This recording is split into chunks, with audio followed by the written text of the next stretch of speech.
Bonjour à tous, c'est un nouveau jour de vidéo et j'avais envie de profiter de la journée mondiale de l'océan qui a eu lieu le 8 juin dernier pour qu'on revienne ensemble sur cette journée, pour t'expliquer ce qu'est cette journée, d'où elle vient et surtout pourquoi elle est encore importante à l'heure actuelle. Impossible d'y échapper, je pense, cette semaine. Tu as certainement dû en entendre parler, que ce soit sur les réseaux sociaux, dans les médias, à la télé, à la radio. Et peut-être que tu es saoulé par ces discours, peut-être que ça te semble être juste un discours écolo qui sert à rien. Et donc j'avais envie qu'on en parle ensemble pour faire le point. En fait, cette journée, elle a été créée par les Nations Unies. Ce qu'il faut savoir, c'est que les Nations Unies avaient tenu une conférence sur l'environnement et le développement à Rio de Janeiro en 1992, lors d'un rassemblement qui s'appelait le Sommet de la Terre et qui portait déjà sur ces questions environnementales, écologiques, au sens large. Et donc, à la suite de la conférence qu'elles ont donnée cette année-là, en 1992, les Nations Unies ont décidé de créer une journée consacrée à l'océan. C'est donc la journée qu'on célèbre le 8 juin tous les ans, justement dans le but de faire prendre conscience des enjeux majeurs qui se jouent autour de l'océan à l'heure actuelle, des dangers qui menacent l'océan et de l'utilité fondamentale de l'océan en fait. Évidemment, ce qu'il faut savoir, c'est que l'océan, ça a une part indispensable et incroyable dans notre survie.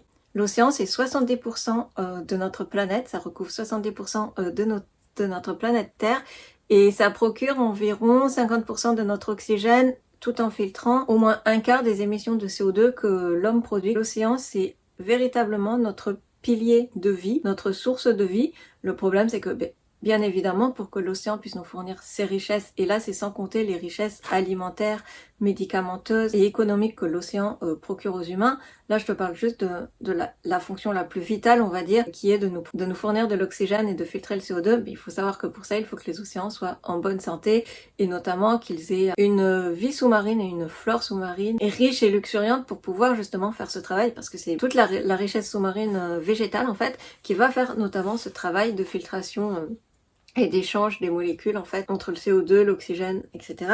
Pour ça, il faut aussi qu'ils soient fertilisés par les animaux, notamment par les baleines et les gros mammifères.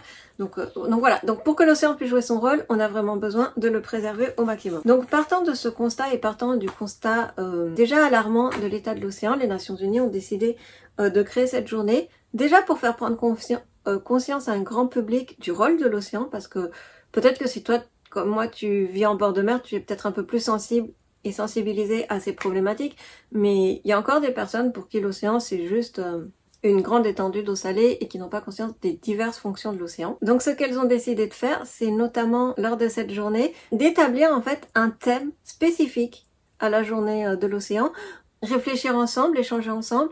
Il faut savoir que la journée de l'océan, c'est une journée mondiale, donc ça permet aussi aux acteurs qui œuvrent chacun dans leur coin, peut-être de réfléchir et de communiquer plus facilement à ce sujet-là, à cette occasion-là. Donc comme je te disais, chaque année, il y a un thème spécifique en lien avec l'océan qui est proposé lors de ces journées, qui permet d'aiguiller la réflexion, d'aiguiller la discussion. Donc par exemple, cette année, le thème s'appelle l'océan, vie et moyens de subsistance, alors qu'en 2020, le thème qui était proposé était l'innovation pour un océan durable. Donc comme tu le vois, ce sont vraiment des sujets typiquement d'écologie, mais aussi d'invention, d'innovation. L'idée, c'est vraiment d'essayer de toucher tous les acteurs possibles du changement. En fait, ce qu'il faut bien comprendre, et je sais pas si je vais arriver à te l'expliquer correctement, mais c'est que cette journée de l'océan, en fait, elle influe sur deux niveaux et deux plans différents. D'une part, on a les grandes puissances mondiales, les chefs d'État et les gens influents et de pouvoir qui vont justement pouvoir réfléchir et axer leur réflexion ce jour-là autour des problématiques données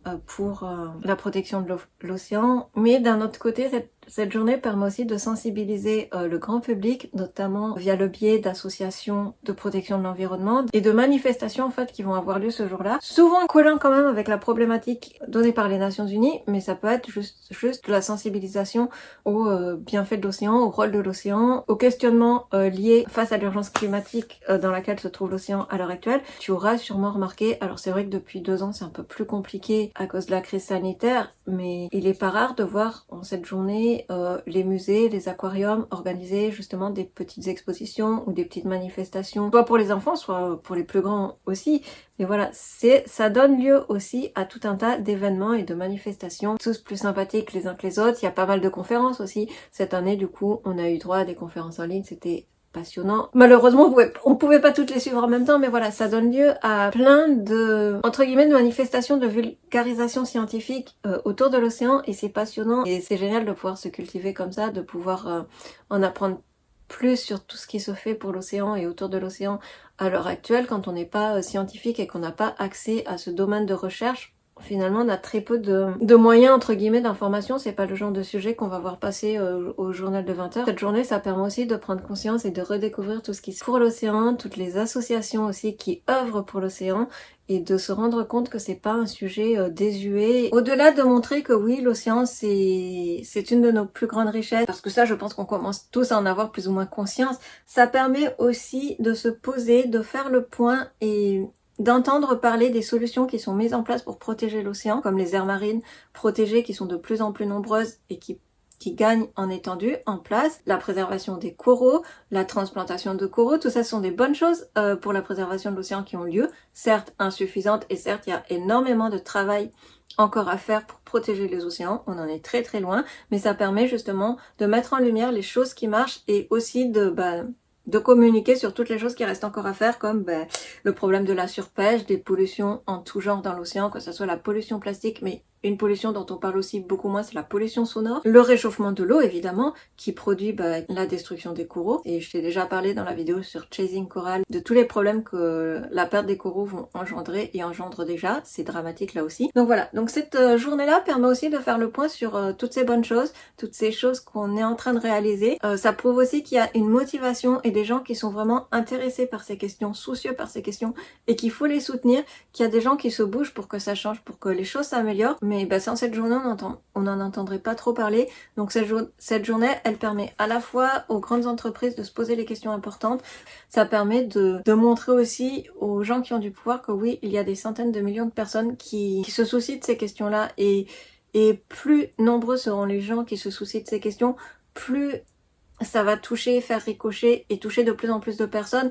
Et dans le tas des personnes que cette journée va toucher, il y a forcément des chefs d'entreprise qui vont pouvoir agir et qui vont pouvoir mettre en place des solutions bien plus écologiques. Il y a peut-être des chercheurs qui vont avoir une idée grâce à ces journées, grâce au fait qu'ils entendent parler de ce qui se fait ailleurs, des choses à mettre en application dans leur domaine, des choses sur lesquelles ils peuvent agir. Donc c'est pas inutile ces journées, c'est pas juste un discours de baba cool. Ce qu'il faut savoir évidemment, c'est que l'océan, ça produit aussi énormément de ressources pour la population. Ça produit beaucoup de ressources alimentaires. Il faut savoir qu'il y a des centaines de populations qui n'auront plus de quoi se nourrir. Indépendamment de ça, ça touche aussi le plan économique. L'océan, c'est un gros acteur de l'économie mondiale. On le sait peut-être moins, mais il n'y a rien qu'à penser 5 secondes au nombre d'objets qu'on a chez nous qui sont importés, qui viennent de Chine, ou de vêtements, ou de matériel informatique, qui s'ils ne transitaient pas par des gros cargos, ils n'arriveraient pas chez nous et on les aurait pas. Donc l'océan a aussi un rôle de pilier économique à l'heure actuelle. Donc peut-être que toi tu n'es pas sensible au discours écologique, mais ce qu'il faut bien comprendre, c'est que si ce système et cet écosystème-là s'effondre, c'est toute l'économie du monde qui va s'effondrer et toutes les ressources. Donc évidemment que la pêche et la surpêche notamment, c'est un gros problème. Mais pour l'instant, c'est assez difficile tant que les alternatives qu'on est en train d'essayer sont pas encore 100% viables et ne suffisent pas à nourrir ces populations-là, de vouloir complètement supprimer la pêche. Donc l'idée c'est plutôt de trouver des alternatives par exemple à la pêche. Pour finir, qu'est-ce que je peux te dire? Je pense que je t'ai fait le tour sur ce qui est important pour la journée de l'océan, pourquoi c'est important. Évidemment, une journée c'est pas suffisant et il faudrait que ce soit toute l'année qu'on en parle dans les médias et aux infos. J'aimerais te citer une phrase de la scientifique Liz Morissette, qui est une scientifique, je crois, canadienne, qui disait dernièrement dans les médias: si les arbres blanchissaient aussi rapidement que les coraux, on en parlerait tous les jours